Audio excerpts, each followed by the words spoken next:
Assalamualaikum warahmatullahi wabarakatuh. Hello everyone, my name is Rifqa Fakhrunnisa and I'm from English Education Department, UIN Syarif Hidayatullah, Jakarta. In this video, I would like to review a textbook, or more specifically a biography book. And the title of this book is Mother Teresa, written by Greene and was published by Greenwood Press, London, and first published in 2004. This book consists of 10 chapters, and which there are several sub-chapters inside it. Okay, before I discuss further about the content of this book, I want to tell you a little about Mother Teresa. Who is Mother Teresa? Mother Teresa is a Catholic nun and missionary known in the Catholic Church as Saint Teresa of Calcutta. She devoted her life to caring for sick and poor. She was born in Macedonia, 26th of August 1910. Her parents are Albanian and having taught in India for 17 years. Her father's name is Nicola Boyaciu and her mother's name is Drana. Her parents moved to Skopje in Macedonia in 1900, and Nicola starts a purpose construction business and moved his wife to a home near the Vardar River. And in 1905, Aga Boyaciu, or Mother Teresa's sister, was born, and in 1908, Lazar Boyaciu, or Mother Teresa brother, was born, and 26th of August 1910, Agnes Gonca Boyaciu, or renowned by Mother Teresa, is born. Okay, let's move to the first chapter of this book, and the title of the first chapter is Skopje. This chapter is talk about the Balkan Wars, and in 1913, and Macedonia is divided between Serbia, Greece, and Bulgaria. And this chapter also talk about in 1919, where Nicola Boyaciu, or Mother Teresa's father, dies of suspicious causes. The doctors and family were convinced that his political enemy had poisoned him, though not conclusive evidence ever emerged to prove the allegation. And after several months, Drana began to emerge from her mourning. She was rebuilding her life and supporting her children.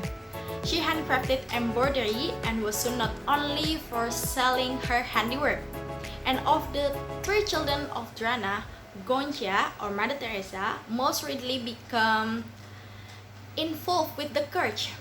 She early showed a tendency of religious devotion. And once upon a time, Gonca, or Mother Teresa, said, "I was only 12 years old and when I felt the desire to become a nun." And in 1925, Gonca, or Mother Teresa, first became interested in mission work, particularly in India. The title of second chapter is Answering the Call. On 29 November 1928, Gonca, or Mother Teresa, leaves home for the first time to join the Loreto sister. She traveled to the convent at Radfarnham near Dublin, Ireland. On January 6, 1929, the ship made port at Calcutta. But at this point, Gonca had a little chance to become acquainted with her surroundings, and after a few days, on January 16, she was sent to the Loreto novitiate located in Darjeeling, a fashionable hill resort about 500 miles north of Calcutta. And on March 24, 1931, Gonca Boyaciu took her first vows, a lifetime promise to chastity, poverty, and obedience to God as a sister of Loreto. And At Inspiration Day on 10th of September 1946, while riding a train, Sister Teresa received the call to help serve the poorest of the poor. The title of the third chapter of this book is A New Direction and a New Journey. Mother Teresa decided to create a nuns convent or order to serve the poor in Islam.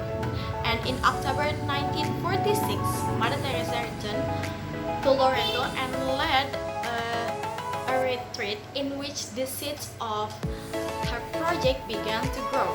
And Mother Teresa struggled to leave the convent, and it was the most difficult thing she had ever done.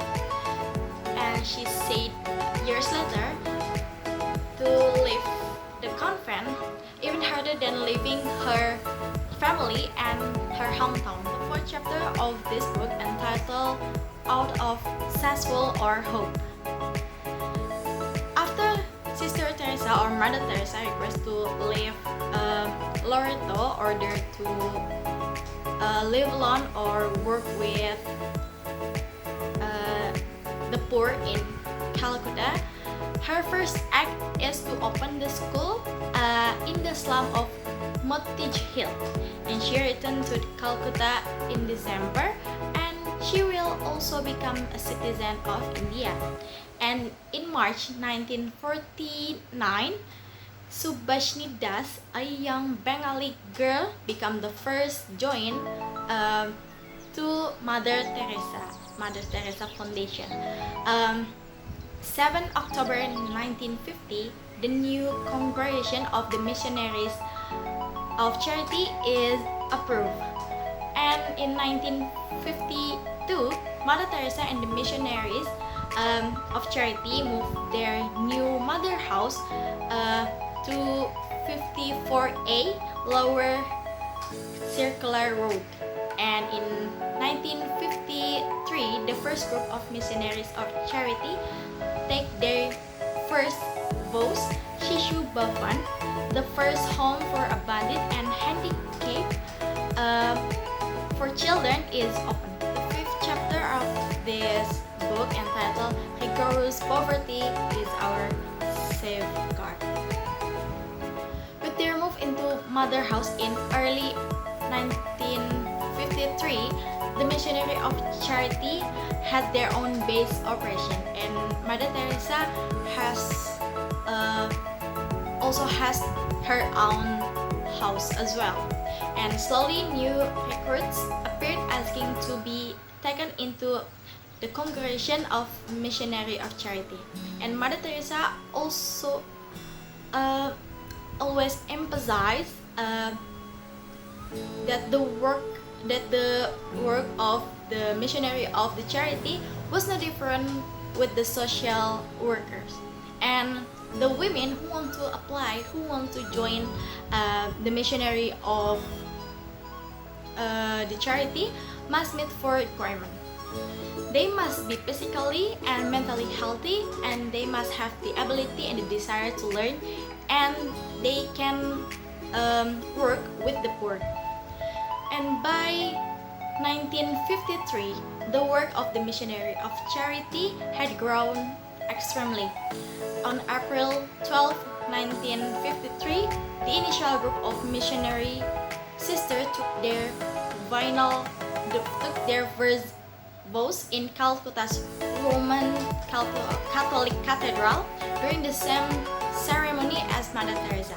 Mother Teresa took her final vows as a missionary of charity. The 6th chapter of this book, entitled Calicut. There have been a lot of complaints from the people about Mother Teresa in this chapter.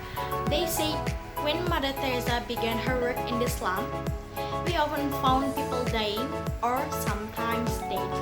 And there are lots of criticism grew throughout the decade and followed her for a year.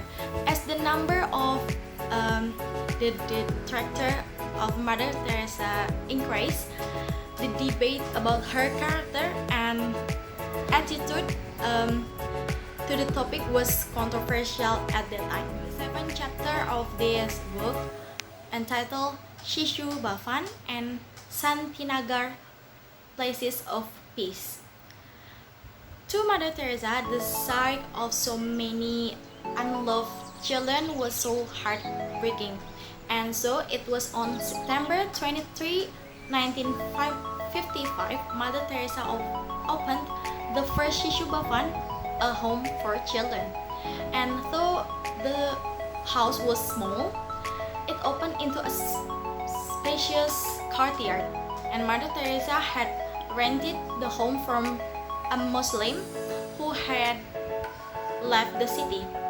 And when the first Shishu Bhavan was ready, the sister or the nun went about in search of residents, and they didn't have to look far because most of them, everywhere they went, they found the children in need. Many of them are infant, and some of them not even a day old. Chapter of this book entitled The Growth of America. In February 1965, Mother Teresa finally received her answer. The missionaries of charity had received the Pope's permission to become a society of pontifical right. In his decree granting the right, Pope Paul IV, who had succeeded John XXIII, charged Mother Teresa and her order to continue carrying out their works of charity and to dedicate themselves to God.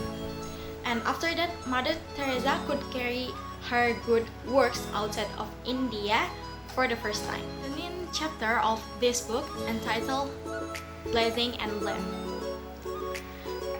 After the amazing success of the commentary Something Beautiful to God, Mother Teresa no longer just belonged to Calcutta or India, but she belonged to the world.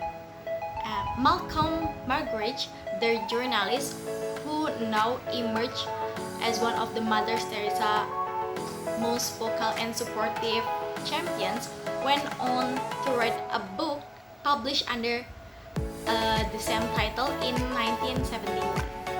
It has really gone out of print, and over 13 years has sold more than 300,000 copies, and it has been printed 20 times and has been translated into 13 languages.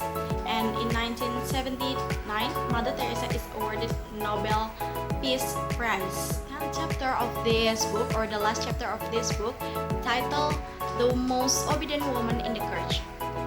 Because she had several times her attack, she prepared to step down as head of the missionaries of charity because of her health.